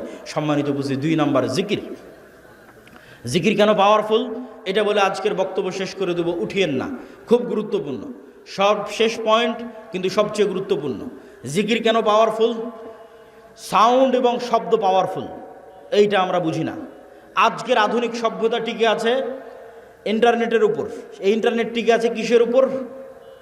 আলোর মধ্যে দিয়ে ডাটা ট্রান্সফার হয়, এটার উপর আমি কথা বলতেছি। এটা আলোর মধ্যে দিয়ে মোবাইল হয়ে, নেটওয়ার্ক হয়ে, টাওয়ার হয়ে চলে যাচ্ছে আমেরিকাতে। আলোর মধ্যে দিয়ে আমার ভিডিও চলে যাচ্ছে, আলোর মধ্যে ডাটা ট্রান্সফার হয়। এটার উপর আজকের সভ্যতা দাঁড়িয়ে আছে। আর পৃথিবীর সবচেয়ে উন্নত প্রযুক্তির সভ্যতা হচ্ছে শব্দভিত্তিক, আওয়াজ ভিত্তিক, যেটার জ্ঞান আজকের বিজ্ঞানীদের নাই। কিছু জ্ঞান সুলাইমান আলাইহিস সালামের ছিল। সেটা কি? আজকে এখানে যদি কোনো চাইনিজ বসে থাকে, ও শুধু আমার আওয়াজই শুনতে পাবে। আওয়াজ কি বলছে? আওয়াজ, শব্দ। এখানে যদি এখন একটা চাইনিজ বসে বক্তব্য দেয়, তাহলে আপনি খালি আওয়াজ শুনতে পাবেন, কিছু বুঝতে পারবেন না। তাহলে আমি আলটিমেটলি একটা আওয়াজ উচ্চারণ করতেছি, যেটা আপনি বুঝেন, কিন্তু আরেকজনের কাছে এটা শুধুই আওয়াজ, আর কিছু না। তাহলে ওই পাখি, ওই গরু, ওই ছাগল, এই পিঁপড়া অবশ্যই আওয়াজের একটা ফরম্যাট আছে, যে ফরম্যাট উচ্চারণ করলেও বুঝবে। আওয়াজের একটা ফরম্যাট আমি এখন উচ্চারণ করছি, আপনি বুঝতেছেন। আর একটা ফরম্যাট কি? মাই নেম ইজ আব্দুল্লাহ, এটা আরেকটা ফরম্যাট আওয়াজের। আর একটা ফরম্যাট কি? আনা আব্দুল্লাহ, এটা আরেকটা ফরম্যাট, শুধু আওয়াজ। ফরম্যাট চেঞ্জ হচ্ছে, আরবি, বাংলা, ইংরেজি, এইরকমই একটা ফরম্যাট চেঞ্জ হবে। তাহলে পিঁপড়া যে উঠতে হাঁটতেছে, ওই যে মশা বসে আছে, ও বুঝবে যেটা কি আওয়াজ দিল রে। মশা তুমি উড়ো, তো ও বুঝতে পারবে, উড়ে চলে যাবে। ওই আওয়াজটা আমি জানি না, এই আওয়াজটা সুলাইমান আলাইহিস সালাম জানতেন, আল্লাহ দিয়েছিলেন। তাহলে আওয়াজ সবচেয়ে টপ লেভেলের প্রযুক্তি, যার উপর দিয়ে প্রযুক্তি হয় না। একটা উদাহরণ বলি। সুলাইমান আলাইহিস সালাম বললেন, রানী বিলকিসের সিংহাসনকে নিয়ে আসতে হবে। ইফরিত নামক জিন বলল, আমি নিয়ে আসবো, আপনি এখানে বসে আছেন, বসা থেকে উঠার পূর্বে নিয়ে আসবো। সুলাইমান আলাইহিস সালামের পছন্দ হয়নি। আল্লাযী ইনদাহু ইলমুম মিনাল কিতাব, সে বলল, আরেকজন বলল, চোখের পলক পড়ার পূর্বে নিয়ে আসবো। তো ওর বর্ণনা দিতে গিয়ে আল্লাহ কোরআনে বলছে, যার কাছে কিতাবের জ্ঞান আছে সে বলল, সে মানুষ কি জিন আল্লাহ ভালো জানে। আল্লাহ বলছেন, যার কাছে কিতাবের জ্ঞান আছে সে বলল, চোখের পলক পড়ার পূর্বে সিংহাসন আপনার সামনে উপস্থিত হবে। তাহলে ইফরিত নামক জিন গায়ের জোরে সিংহাসন নিয়ে আসতে চেয়েছে। আর যে বলল, যার কাছে কিতাবের জ্ঞান আছে, এখন জ্ঞানের জোরে সিংহাসন নিয়ে আসবে। এ আবার কি জ্ঞান? কোরআনের ধারা বিবরণী তাই বলছে, জ্ঞানের জোরে। অনেক মুফাসসির লিখেছেন যে তার কাছে লাউহে মাহফুজের বিশেষ জিকির, সাউন্ড, আল্লাহর বিশেষ জিকিরের জ্ঞান তার ছিল, যে জিকির উচ্চারণের মাধ্যমে চোখের পলকে রানী বিলকিসের সিংহাসন সুলাইমান আলাইহিস সালামের দরবারে উপস্থিত হয়ে গেছে। জিকির যে পাওয়ারফুল, শব্দ যে পাওয়ারফুল, তার আরও 3টে উদাহরণ দেন। আল্লাহ আসমান জমিন সব কিছু ধ্বংস করে কিয়ামত কায়েম করবে ইসরাফিলের বাঁশির আওয়াজে, শব্দ দিয়ে। শব্দ সব চূর্ণ বিচূর্ণ হয়ে যাবে। সব মানুষ মরে গেছে, ফেরেশতা মরে গেছে, সব শেষ। এবার নতুন করে সবাইকে জীবিত করা হবে। তখন ওই ইসরাফিলকে তৈরি করে ইসরাফিলের বাঁশির আওয়াজ দিয়ে সবকে কবর থেকে উঠানো হবে, আওয়াজ, সাউন্ড। 3 নম্বর দলিল, যেটিতে বক্তব্য শেষ করে দেবো, আল্লাহ সুবহানাহু ওয়া তাআলা বলছেন ইউসাব্বিহু লিল্লাহি মা ফিস সামাওয়াতি ওয়া মা ফিল আরজ, আসমান এবং জমিন এবং তার মধ্যে যা কিছু আছে, এই পোস্টার এটাও আওয়াজ করে তাসবিহ পাঠ করতেছে, এই টিস্যু এটাও আওয়াজ করে তাসবিহ পাঠ করতেছে, গায়ের জামা, উপরের প্যান্ডেল, নিচের মাটি, লাইট, ক্যামেরা যা আছে সব আওয়াজ করে তাসবিহ পাঠ করতেছে। সে আওয়াজ আমি শুনতেছি না, যেমন পিঁপড়ার চলার আওয়াজ আমি শুনতে পাই না, কিন্তু পিঁপড়ার চলার আওয়াজ 10 কিলোমিটার দূরে থাকা হাতিও শুনতে পাবে, আমি শুনতে পাই না। তাহলে এই সবগুলো থেকে তাসবিহ বের হচ্ছে। শুধু কি এটাই না, রাসূল সাল্লাল্লাহু আলাইহি সাল্লাম বলছেন এরা শুধু তাসবিহ বলতেছে না, এরা তাসবিহ বুঝে। কিভাবে? মুয়াজ্জিন যখন আজান দেয় তখন মুয়াজ্জিনের আজান যতদূর পর্যন্ত যায় ততদূর পর্যন্ত জীব জন্তু, জড়বস্তু, জড় পদার্থ, কীট পতঙ্গ, পঙ্গপাল যা আছে সব মুয়াজ্জিনের আজান বুঝে ওই আজানের পক্ষে কিয়ামতের মাঠে সাক্ষী দেবে। আল্লাহু আকবার। তাহলে পুরো পৃথিবীটাই টিকে আছে তাসবিহের উপর, পুরো পৃথিবীটাই টিকে আছে জিকিরের উপর। আপনি চোখ বন্ধ করলে যখন এটা দেখতে পাবেন, যখন এটা বুঝতে পারবেন, তখন বুঝবেন জিকির কত পাওয়ারফুল। তাহলে বলেন সালাতের চেয়েও পাওয়ারফুল? জি না, কথা ওঠে নয়, সালাতও জিকির। আল্লাহ কোরআনে বলছেন আকিমিস সালাত লিযিকরি, সালাত পড়ো জিকিরের জন্য। আসলে 24 ঘন্টা আল্লাহর জিকির করা উচিত, কিন্তু 24 ঘন্টা তো তোমরা পারো না, শয়তান তোমাদের পিছে লেগে থাকে। তো অন্তত 5 বার তো আল্লাহকে স্মরণ করো 24 ঘন্টার মধ্যে, এটা ফরজ। এটা যদি না করো তাহলে তোমার সাথে আল্লাহর কোনো সম্পর্ক নেই। মা সালাম। যে কাল দিনে রাতে 24 ঘন্টায় 5 বার আল্লাহকে স্মরণ করতে পারে না, ওর সাথে আল্লাহর কোনো সম্পর্ক নেই। আল্লাহকে স্মরণ করার জন্য সালাত নির্ধারিত ফরম্যাটে দেওয়া আছে, আরও বেশি মজবুত, আরও বেশি পাওয়ারফুল করার জন্য। পুরো সালাতের প্রত্যেক ফরম্যাটে জিকির আছে। যখন আমরা কোরআন পড়ি তখন জিকির। কোরআন কি জিকির? যদি বুঝেন যে আল্লাহর আওয়াজ, আল্লাহর সাউন্ড, যদি বুঝেন আওয়াজ এবং সাউন্ড পাওয়ারফুল, তাহলে একটু কল্পনা করেন কোরআন এটা কার আওয়াজ, এটা কার সাউন্ড? আল্লাহর। জিবরাইল আলাইহিসসালাতু ওয়াসসালাম আল্লাহ সুবহানাহু ওয়া তাআলার নিকট থেকে, লাউহে মাহফুজ থেকে, জিবরাইল আলাইহিসসালাতু ওয়াসসালামের নিকট থেকে মুহাম্মদ সাল্লাল্লাহু আলাইহি ওয়াসাল্লাম। এই জন্য তাজবিদের গুরুত্ব আছে। আপনার কোরআন পড়াটা যেন এমন হয় যেমনভাবে মুহাম্মদ সাল্লাল্লাহু আলাইহি ওয়াসাল্লাম পড়তেন। তাহলে মুহাম্মদ সাল্লাল্লাহু আলাইহি ওয়াসাল্লামের পড়াটা জিবরাইলের মতো, জিবরাইলের পড়াটা আল্লাহ সুবহানাহু ওয়া তাআলার মতো, এটা আল্লাহর আওয়াজ। আল্লাহু আকবার, আল্লাহু আকবার। মুসা আলাইহিসসালাতু ওয়াসসালামের লাঠির চেয়ে পাওয়ারফুল জিনিস মুসলমানদের কাছে আছে, সেটা হচ্ছে আল্লাহর আওয়াজ, আল্লাহর শব্দ। এই জন্য এটা সর্বশ্রেষ্ঠ জিকির। আফজালুজ জিকরি তিলাওয়াতুল কোরআন। সম্মানিত উপস্থিতি, তাহলে কি দিয়ে আপনি বাঁচবেন? নেতা হতে চান, ইসলামী বিপ্লব করতে চান, 2টা জিনিস লাগবে, সকাল সন্ধ্যার জিকির, 5 ওয়াক্ত সালাত, পারলে রাতেরও সালাত। আল্লাহ সুবহানাহু ওয়া তাআলা আমাদেরকে আজকের বক্তব্যের উপর আমল করার তৌফিক দান করুক, আল্লাহুম্মা আমিন। আজকের বক্তব্য পুরোটাই লিখিত আকারে আল্লাহর পথে যাত্রা বইয়ের মধ্যে আছে। যেহেতু আজকে আমাদের সাথে একটা গাড়িও আসতে পারিনি, গাড়ি অ্যাক্সিডেন্ট করার কারণে, এই জন্য আজকে বই পুস্তক আছে কিনা আমি জানি না, তবে না থাকলে আপনারা সংগ্রহ করার চেষ্টা করবেন। এই আল্লাহর পথে যাত্রা বইটা প্রত্যেক মসজিদ, মাদ্রাসা, স্কুল, কলেজ, লাইব্রেরিতে দৈনিক অন্তত 1 পৃষ্ঠা করে হলেও পড়া উচিত।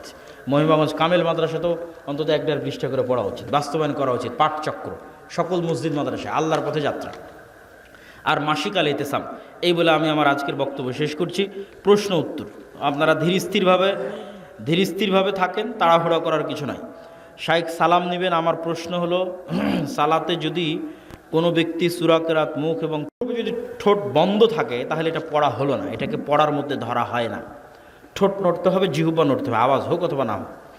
শাইখ সালাম নেবেন। আমার প্রশ্ন হলো, এই শীতকালে আমাদের এলাকায় প্রায় সকল মসজিদে ফজর সালাতের আজান ওয়াক্ত শুরু হওয়ার অন্তত 20-30 মিনিট পূর্বে দেওয়া হয়। এইটা যদি দেওয়া হয় তাহলে অবশ্যই সংশোধন করার চেষ্টা করতে হবে।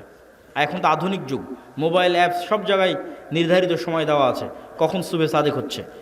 কোনো ব্যক্তি ব্যাংকে টাকা রেখে কিছু সুদসহ মূলধন ফেরত পেয়েছে, উক্ত সুদের টাকা গ্রাহক নিতে ইচ্ছুক, তবে কি তিনি উক্ত টাকা কোনো অনিচ্ছুক নিকট আত্মীয় এতিমকে দান করে দিতে পারবেন? মানুষকে দিয়েন না, জনকল্যাণমূলক কাজে নেকির আশা ছাড়া ব্যয় করে দেন। সেটা যেমন ব্রিজ, কালভার্ট, টয়লেট, বাড়িঘর, এগুলো খাওয়ার মধ্যে দিয়েন না। শায়েখ, আমি বিভিন্ন সমস্যার সম্মুখীন, এমন অবস্থা বেশি বেশি দান করতে পারছি না। এমত অবস্থা একটা আমল শিখিয়ে দিন যা বিপদ থেকে রক্ষা করবে। সকল আমলকে কভার দিতে পারে জিকির। সকল আমলের কভার দিতে পারবে জিকির। যারা দান করতে পারতেছে না তার দানের নেকিও পাবে জিকির দিয়ে। হজ উমরায় যেতে পারতেছে না টাকার কারণে, তারা হজ উমরার নেকি পাবে জিকির দিয়ে। সিজদায় সব ধরনের দোয়া পাঠ করা যাবে কি ফরজ সালাতে? প্রথমত সালাতে আরবি ছাড়া অন্য কোনো দোয়া পড়া উচিত নয়, এটা 1 নাম্বার। 2 নম্বর ফরজ সালাতে তো একদমই সম্ভব নয়। 3 নম্বর এমন কোনো সমস্যা নাই যেই সমস্যার বিপরীতে মুহাম্মদ সাল্লাল্লাহু আলাইহি ওয়াসাল্লাম এবং আল্লাহর পক্ষ থেকে আরবিতে দোয়া নাই, এরকম এমন কোনো সমস্যা নেই। তাহলে ওই বাক্যটা আপনি উচ্চারণ করলেন যেই বাক্যটা ওহির মাধ্যমে এসেছে, আপনি নিজে বানিয়ে যেটা বলবেন ওটা কত পাওয়ারফুল হবে বলেন। আর যেটা ওহির মাধ্যমে এসেছে, আল্লাহ কবুল করেছে, লা ইলাহা ইল্লা আনতা সুবহানাকা ইন্নী কুনতু মিনাজ জালিমিন, এটাকে আল্লাহ একবার কবুল করেছে। রব্বানা যালামনা আনফুসানা ওয়া ইল্লাম তাগফির লানা ওয়া তারহামনা লানাকুনান্না মিনাল খাসিরিন, এটাকে আল্লাহ একবার কবুল করেছে। এই জন্য নবী রাসূলেরা যে বিপদে পড়ে যে দোয়া করেছে ওটা কষ্ট হলেও ওই ভাষায় আরবিতেই পড়া উচিত। সারা জীবন দিনের উপর টিকে থাকার উপায় কি? সালাতের সাথে, মসজিদের সাথে, কোরআনের সাথে, এই তিনটার সাথে সম্পর্ক যদি ছিন্ন না হয়, আশা করি মরা পর্যন্ত ইমানের উপর থাকা যাবে। আর এই তিনটার কোনো একটার সাথে সম্পর্ক ছিন্ন হয়ে গেলে ইমানের সাথে থাকা কঠিন হয়ে যাবে। সালাত, মসজিদ, কোরআন।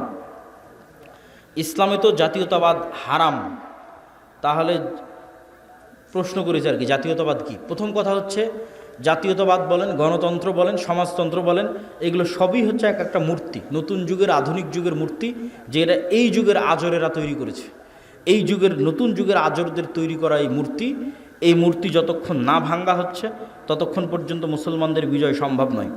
কিন্তু কিভাবে ভাঙবে তার ব্যবস্থা আল্লাহ সুবহানাহু ওয়া তাআলা করে রেখেছেন। সময়ের সাথে ভাঙবে, আমাদেরকে আমাদের ঈমান ধরে রাখতে হবে।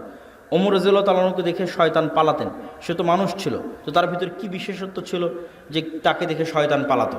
দেখেন, শয়তানের অস্তিত্ব আছে, জিনের অস্তিত্ব আছে, তারা আমাদের দেখতে পায়। আপনাকে উদাহরণ দেয়, একটা বন্দি ঘরের মধ্যে যদি একটা পাখি বা একটা মুরগি ছেড়ে দেন, ওই পাখিটা জানালা খুঁজে পাবে না, ফুকার খুঁজে পাবে না যে কোন দিক দিয়ে বের হবে, শুধু বাড়ি খাবে। কিন্তু আপনি ঠিকই দেখতে পাচ্ছেন, আর এই দিক দিয়ে ফাঁকা আছে, যায় না কেন? তাহলে ওই পাখির দেখা আর আপনার দেখা সমান নয়। কুকুর আপনাকে আপনার মতো করে দেখে না, কুকুর আপনার গন্ধর সঙ্গে আপনাকে চেনে, এভাবে দেখে না আপনি যেভাবে আমাকে দেখছেন, যে কত ফিট লম্বা, কতটুকু দাঁড়িয়ে আছে, সাদা না কালো, এইভাবে দেখে না। আমার গায়ে কালো জামা আছে না সাদা, এইভাবে চিনে না কুকুর আমাদেরকে, কুকুর গন্ধে চিনে। তাহলে এক একজনের এক একটা সীমাবদ্ধতা আছে। আমরা জিন আর ফেরেশতাকে দেখতে পাচ্ছি না, কিন্তু ওরা ঠিকই আমাদের দেখতে পাচ্ছে, এখানেই আছে কিন্তু আমাদের দেখতে পাচ্ছে। তাহলে জিন এবং ফেরেশতারা আছে। আর জিন এবং ফেরেশতার সাথে মানুষের সম্পর্ক তৈরি হওয়া, মানুষের সাথে সম্পর্ক নষ্ট হওয়া, এগুলো বাস্তব। এটা নূরের সাথে যখন কালবের সম্পর্ক বেশি হয়, ফেরেশতার সাথে যখন কালবের সম্পর্ক বেশি হয়, তখন ওখানে শয়তানের অস্তিত্ব থাকে না। সালাম দিয়ে ঢুকলেন, শয়তান থাকবে না। বিসমিল্লাহ বলে খাবেন, শয়তান থাকবে না। পবিত্র থাকবেন, শয়তান থাকবে না। কোরআন তেলাওয়াত করবেন, শয়তান থাকবে না। তাহলে এগুলোতে আপনি কাকে অ্যাক্সেস দিচ্ছেন? ফেরেশতাকে, নূরকে। এগুলো নাই, উল্টাটা ঘটতেছে। সালাম দিয়ে ঢোকে না, কোরআন পড়ে না, নামাজ পড়ে না, পবিত্র থাকে না, সালাত আদায় করে না, তার উপর আবার বাড়িতে ছবি আছে, মূর্তি আছে, বাড়িতে কুকুর আছে। তাহলে ওখানে কে আছে? শয়তান আছে। তাহলে ওমর রাদিয়াল্লাহু তাআলা আনহুর কালবের নূর এতটা পাওয়ারফুল ছিল এবং তার সাহস এতটা, এবং আল্লাহ সুবহানাহু ওয়া তাআলার পক্ষ থেকে বিশেষ মর্যাদা তার জন্য, যে তাকে দেখে শয়তান পালিয়ে যেত। আমি একজন জার্নালিস্ট, আমার প্রশ্ন হলো, প্রতিবেশী বলতে যে বাড়ির পাশে বাস করে সে, না যে তার পছন্দের মসজিদের সাথে সম্পৃক্ত সেখানকার মুসল্লিরা সবাই প্রতিবেশী? আপনার সদ্য লেখা আল্লাহর পথে যাত্রা, এটা আল্লাহর পথে যাত্রা বইয়ের মধ্যে আলহামদুলিল্লাহ ওই রকমের কোনো বড় ভুল ত্রুটি নাই। কিছু হয়তো হাদিসের নাম্বার বা ইত্যাদি সংলগ্ন কিছু থাকতে পারে, তো সেগুলো আমাদের কিছু সংশোধনী চলতেছে, বাট মৌলিক আলোচনায় কোনো ভুল ত্রুটি নাই। কী জন্য? এই বইটা সরাসরি সালাফে সালেহিনদের বইয়ের সারমর্ম। মানুষ হয়তো পড়ে মনে করবে যে আমি আমার ব্রেন থেকে বইটা বের করলাম কিনা, না, এরকম কিছু না। এই বইয়ের মধ্যে কোন কোন বইয়ের সারমর্ম আছে বলে দিই। বিশেষ করে আল্লামা ইবনুল কাইয়িম রাহিমাহুল্লাহর বলা যায় 4-5টা বইয়ের সারমর্ম আছে। আদ-দা ওয়াদ দাওয়া, আল ওয়াবিলুস সাইয়্যিব, ঠিক আছে। জিকিরের উপর ইবনুল কাইয়িম রাহিমাহুল্লাহর যে বই, অন্তরের সুস্থতা অসুস্থতার উপর তার যে বই, তাকদীরের উপর তার যে বই শিফাউল আলিল, এই বইগুলোর সারমর্ম আছে। ঠিক আকীদার উপর যে বইগুলো আরবিতে লেখা হয়েছে, কিতাবুত তাওহীদের সারমর্ম আছে। আল্লাহর নামের ব্যাখ্যা ইবনুল কাইয়িম রাহিমাহুল্লাহ যা যা লিখেছেন সেগুলোর সারমর্ম আছে। তারপরে শেখ সালেহ আল উসাইমিন তিনি আল্লাহর নামের উপর যে বই লিখেছেন সেটার সারমর্ম আছে। তারপরে ইমাম গাজ্জালির ইহিয়া উলুমুদ্দিন, সেই ইহিয়া উলুমুদ্দিন বইয়ের সারমর্ম আছে। এরকম সালাফে সালিহিনের লেখা বিভিন্ন বইয়ের সারমর্ম এই বইয়ের মধ্যে আছে। এটা আমার নিজের পক্ষ থেকে লেখা নয়, মানে সরাসরি আমার নিজের আবিষ্কার, এরকম নয়। মুসলিম কি অন্য ধর্মের লোককে বিয়ে করতে পারবে যদি আহলে কিতাব হয় এবং মুশরিক না হয়? আজকের যুগের আহলে কিতাবেরা বেশিরভাগই মুশরিক। এই জন্য আজকের যুগের আহলে কিতাবদের সাথে বিবাহকে সকল আলেম ওলামার মতে জায়েজ নয়, বেশিরভাগ মুশরিক হওয়ার কারণে। তবে কোনো আহলে কিতাব যদি পাওয়া যায় সে আহলে কিতাব মুশরিক নয়, তাহলে বিবাহ করা যেতে পারে। আর মুসলমানদের সাথে তো যাবেই, বাকি মুশরিকদের সাথে কোনো মতেই যাবে না। আমি যদি কোরআন ও সহিহ হাদিস মেনে চলি, তাহলে আমি নিজেকে মুসলিম বলতে পারি না। আহলুল হাদিস না বললে কি সমস্যা আছে? যদি সমস্যা না থাকে তাহলে আপনারা আহলুল হাদিস পরিচয় দেন কেন? এটা আসলে সমস্যা না সমস্যার বিষয় নয়। বাতিল ফেরকা যদি তৈরি না হতো এই নামগুলো জীবনও আসতো না। শিয়ারা তৈরি হওয়ার কারণে, খারেজিরা তৈরি হওয়ার কারণে সাহাবীরা আহলুস সুন্নাহ নামটা ব্যবহার করতেন। আর সাহাবীদের মধ্যে আগে থেকে মুহাজির, আনসার এই নামগুলো প্রচলিত ছিল। তারই ধারাবাহিকতায় আরও অনেক নাম পরবর্তীতে এসেছে, তার মধ্যে আহলুল হাদিসও একটি নাম। রাসূল সাল্লাল্লাহু আলাইহি ওয়াসাল্লাম নবুয়তের আগেই তো ওনার বুক চিরে শয়তানের অংশ বের করা হয়, বুকে ঈমান ও হিকমা দেওয়া হয়। নবুয়তের পর হালিমার পশু ফসলে বরকত দেওয়া হয়।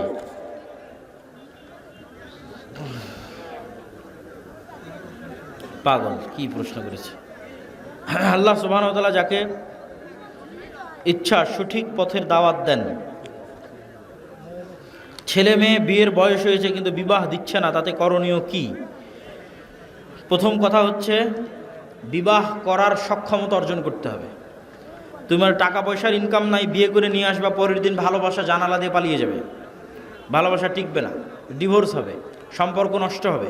তাহলে টাকা পয়সা উপার্জন করতে হবে, উপার্জন করে বিয়ে করতে হবে। আর ধৈর্য ধরার জন্য কি করতে হবে? হ্যাঁ দাদা এখনই দাও, হ্যাঁ এখনই দাও, প্রশ্ন তো চালাবো নি পরে, প্রশ্ন তো অনেক, শেষ করতে তো সময় লাগবে। বলে দিস বক্তব্যের মধ্যে বলেছি। তাহলে কি প্রশ্ন তো এখন রাখবো? আসসালামু আলাইকুম রহমতুল্লাহ। না না না কথা বলেন, 2 মিনিট বলেন। আপনি কি শুরু থেকে ছিলেন? আচ্ছা যাবো না, উনি রাস্তায় অ্যাক্সিডেন্ট করেছে এখানে মোকামতলা। বক্তব্য শেষ, সমস্যা নেই।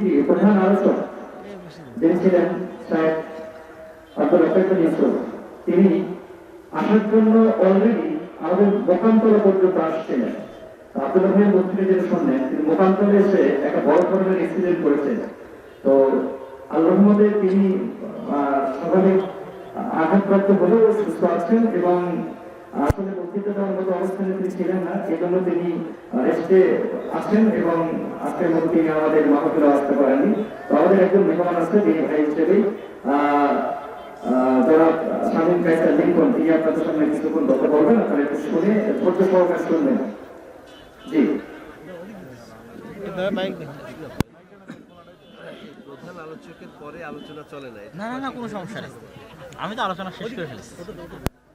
এটা সত্তর তো আমি তো জানি না যে আপনি আসছেন, খেয়াল করে তো আরো আগে ছেড়ে দিন। আপনার দাঁড়ান কেন সবগুলো?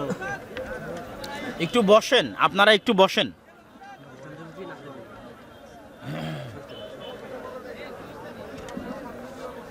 আসসালামু আলাইকুম ওয়া রাহমাতুল্লাহি ওয়া বারাকাতুহু।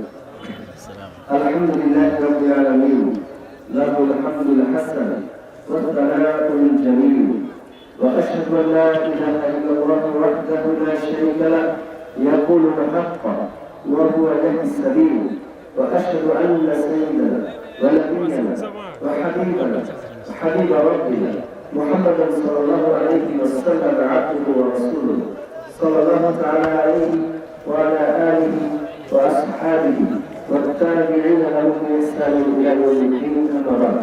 الحمد لله যাবতীয় প্রশংসা মহান আল্লাহ রাব্বুল আলামিনের অগণিত দরুদ ও সালাম প্রিয় মুহাম্মদ রাসূলুল্লাহ সাল্লাল্লাহু আলাইহি ওয়াসাল্লাম আল্লাহুম্মা সাল্লি আলাইহি আল্লাহুম্মা বারিক আলাইহি। আমি আসলে কোনো ভূমিকায় গেলাম না, আমি আসলে আজকে এখানে একটা প্রোগ্রামে এসেছিলাম, একটা ফুটবল খেলার প্রোগ্রাম ছিল। তখন আমি আগে থেকে জানতাম যে প্রোগ্রাম আছে, স্মরণ ছিল না। এখানে যাওয়ার সময় শুনলাম যে শেখ আব্দুল রাজ্জাক মুস্তাফা হাফিজাহুল্লাহ ওনার আজকে গত বছরের প্রোগ্রামটা ছিল এখানে, সেবারও আসার সুযোগ হয়েছিল। এবারও এই প্রোগ্রাম, কিন্তু গতবার শেখ অসুস্থ থাকে আসতে পারেনি। তো ভাবলাম যে এবার কিন্তু দেখা হবে, আমি এখান থেকে আবার গোবিন্দগঞ্জ ফিরে আবার আসলাম, সাথে দেখা হবে ইনশাআল্লাহ। তো আসলে তাকদীর যেটা এসে শুনলাম যে শেখ অ্যাক্সিডেন্ট করেছেন এবং এখন আলহামদুলিল্লাহ সুস্থ আছেন।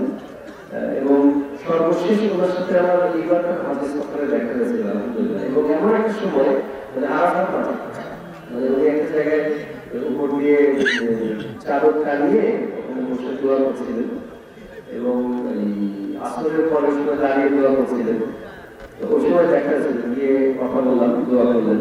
তো ভেবেছিলাম আজকে এখানে দেখা হবে। তো এই জন্য আজকে আসা, এখানে কিন্তু শুনতে হিসেবে আসা, এসে দর্শকের ওখানে ছিলাম। ওনারাই জোর করে ধরে দিয়ে এখানে বসেছিলেন। আসলে সবাই তো প্রধান আলোচকের পরে বক্তব্য চলে না, আপনারা ক্ষমা করবেন। তো যেহেতু কথা আসছে একটা কথা বলে দিলাম, এই ধরনের মাতৃগুলো যেখানে আমরা তো আসলে রাজনীতি করি, এখন অনেক সমস্যা, অনেক কথা সরাসরি বলা যায় না, বদলানোর সমস্যা। একটা জিনিস বলে দেখেন, এটা দাওয়াতের একটা মান, তাই না? আল্লাহ সুবহানাহু ওয়া তাআলা কি বলেছেন? ওয়ামান আহসানু কাওলান মিম্মান দাআ ইলা আল্লাহ, তার থেকে উত্তম কথা কার হতে পারে যে আল্লাহ থেকে মানুষকে ডাকে, ওয়া আমিলা সালিহান, এবং নিজেও নেক আমল করে, যাকে আবার শুধু দেখে বসে থাকে না, নিজেও করে। এরপরে স্বাভাবিক গতিতে কি কথা আসা কথা যে আল্লাহ থেকে মানুষকে ডাকে, নিজেও নেক আমল করে, সে সফল কাম হবে, তার আমল কবুল করা হবে। এই ধরনের কথা তো স্বাভাবিক গতিতে আসে, তাই না? আল্লাহ সুবহানাহু ওয়া তাআলা এই কথা বলেন না, উনি বলেন ওয়াকালা ইন্নানি মিনাল মুসলিমিন, এবং সে বলে আমি মুসলিমদের অন্তর্ভুক্ত। আচ্ছা বলেন ভাই যে আল্লাহ থেকে মানুষকে ডাকে, নিজেও নেক আমল করে, তাকে বলা লাগে আমি মুসলিম, বলা লাগে মুসলিম জন্যই ডাকে, তাই না? মুসলিম জন্যই নেক আমল করে। আল্লাহ সুবহানাহু ওয়া তাআলা কোনো কিছু কিন্তু লাগবে ফিজুল, মানে অনর্থক বলেন না।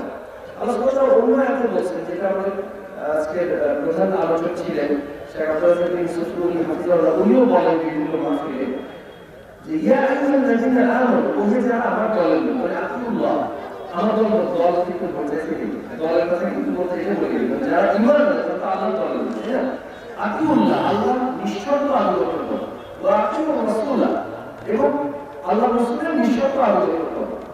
স্বাভাবিক গতিতে কি আসবে? তুমি সফল হবে, তুফলিহ, জান্নাত পাবে, তাই না? আল্লাহ সুবহানাহু ওয়া তাআলা কিভাবে বললেন? আপনি বললেন ওয়ালা তুবতিলু আ'মালাকুম, তোমাদের আমলসমূহ বাতিল করে দিও। আল্লাহর আনুগত্য করো, রাসূলের আনুগত্য করো, বাতিল করে দেওয়ার কথাটা একটু কেমন না? বুঝা যাচ্ছে যে আমাদের আল্লাহ এবং আল্লাহর রাসূলের আনুগত্য টিকে না, সে আমলটা বাতিল। বিষয় হলো রাসূল সাল্লাল্লাহু আলাইহি ওয়াসাল্লাম বলেছেন মান আমিলা আমালান, কেউ একটা আমল করলো লাইসা আলাইহি আমরুনা, তার উপর আমাদের অনুমোদন ছিল, আমাদের কি আমাকে হোয়াটসঅ্যাপে না আদেশ নেই, এখন একটা আমল ভাই 5 ভাবে প্রচলিত ভাবে করা যায়। দুইটা প্রচলিত সিস্টেম, সমস্ত ইখতিলাফ ফিকহি সব সিস্টেম ঘুরে ফিরে দেখা গেল এই দুইটা কোরআন সুন্নাহ অনুযায়ী চলে। বাকি যে তিনটা সিস্টেম, তার একটা আল্লাহ এবং আল্লাহ রাসূলের পুরো আনুগত্য ঠিক আছে। চতুর্থ সিস্টেমটা আল্লাহর আনুগত্য ঠিক আছে, রাসূল সাল্লাল্লাহু আলাইহি ওয়াসাল্লামের আনুগত্য ঠিক আছে। পঞ্চম সিস্টেমটা আল্লাহর আনুগত্য ঠিক আছে, রাসূল সাল্লাল্লাহু আলাইহি ওয়াসাল্লামের। তাহলে বোঝা যাচ্ছে প্রথম দুইটা ঠিক আছে, বাকি তিনটা বাতিল। আমি তো রাজনীতি করে একটু বেশি বলা যাচ্ছে না, এখান থেকে মহৎটা বোঝা যাচ্ছে। সমাজের থেকে ইশারায় কাটিয়ে একটা কথা বলে বুঝতে যাবে আল্লাহ রাসূল সাল্লাল্লাহু আলাইহি ওয়াসাল্লাম যদি হায়াত যতদিন ছিল, সালাম ফিরানোর পরে একবার তার কুরুর মধ্যে হাতটা এইভাবে বাড়ি করত প্রতি ওয়াক্তে, ওয়াল্লাহি আল্লাহর কসম, ওয়াল্লাহি আল্লাহর কসম, ওয়াল্লাহি আল্লাহর কসম, কিয়ামত পর্যন্ত সালাম ফিরানোর পরে এইভাবে বাড়ি দেওয়া পর্যন্ত সালাত কবুল হতো না। যদি সেটা ইবাদতের মধ্যে থাকে, খুব বেশি বলা যাচ্ছে না ভাই। কেন? আল্লাহ রাসূল করেছেন, আমরা কেন জানি না, উনি করেন না। তো বুঝতে হবে মানে আত্মসমর্পণ করে, সেখান থেকে মুসলিম মানে যে আত্মসমর্পণ করে। ওই যে বাকি তিনটা পদ্ধতি একটা আমলের, যেটাতে একটাতে আল্লাহ রাসূলের কারো অনুগত ঠিক আছে, আরেকটাতে একজনের থেকে আরেকজনের ঠিক আছে, বাকি দুইটা থেকে সেগুলোতে আমার খুব মজা লাগে। মানুষ অনেক বাহবা দেয়, কপিতেও কিছু পাওয়া যায়, কিন্তু আমি ওই দুইটাকে নিয়ে বাকি দুইটাকে ছেড়ে দিলাম।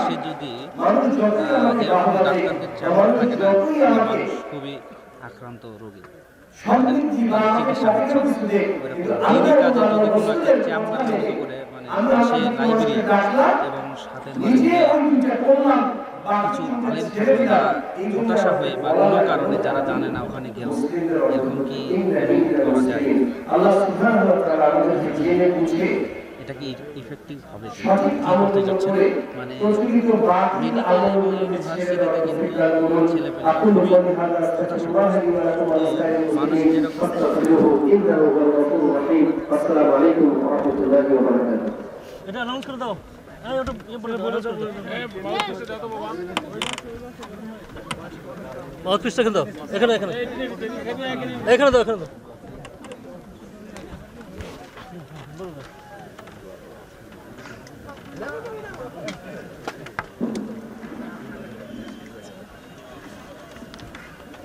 আসসালামু আলাইকুম ওয়া রাহমাতুল্লাহ।